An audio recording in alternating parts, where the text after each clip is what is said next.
Hi guys, it's Christina from Redefine Creative, and I am back with another layout in the For Love of Homemade Kit series that I am doing with Hannah, Felicia, and Megan. And this is the third layout with the August kit. And so I am doing a kind of a take on a grid sort of layout today. It's going to be a little bit different.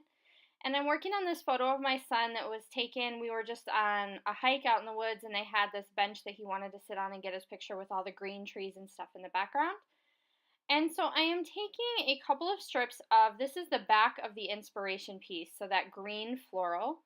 And then I also have one of my pattern papers, which is this green and kind of cream colored polka dot. And that was also one of those Maggie Holmes open book papers.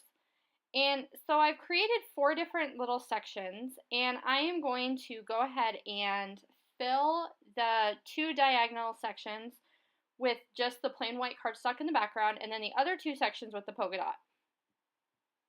And they're going to each be on the diagonal of each other. And then I've also taken some of my pattern paper and backed my photo. And there I'm just adding some detail to that bottom corner. So I have some of my striped paper, and then I'm adding one of the Crepe Paper Journey wood veneer pieces, which is that arrow.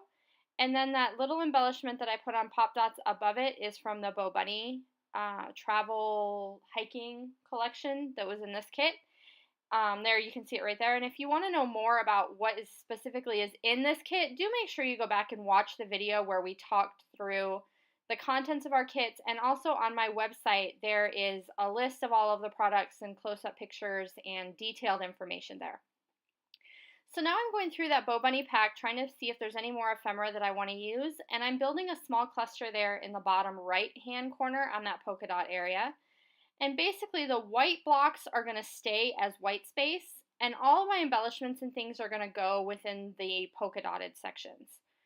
So I'm flipping through all of this ephemera. I find this little arrow to put under my title. And I like that really big die cut that I have behind my photo, but I don't want it to be quite as big as it is right now. So you are going to see that I am going to modify that to make it fit around my photo a little bit better.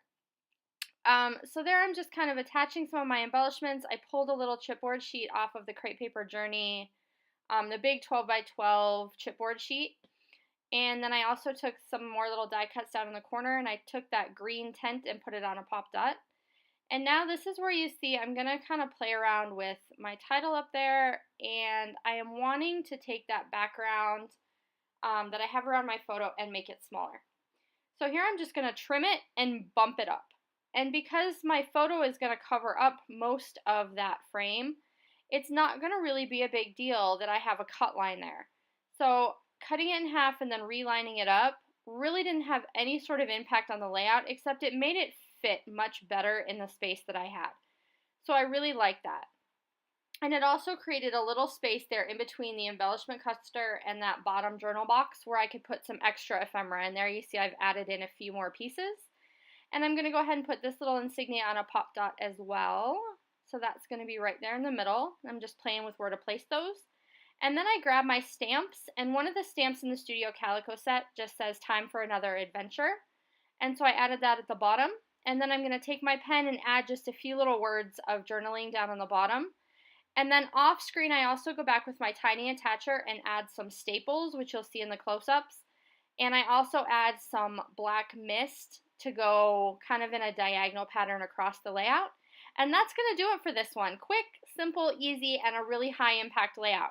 So I really hope you enjoyed this process video, and you'll join me again next week to see my last layout with my August kit. And September kits are in the planning stages right now and are coming soon, and you are not going to want to miss them. They are so fun. Bye!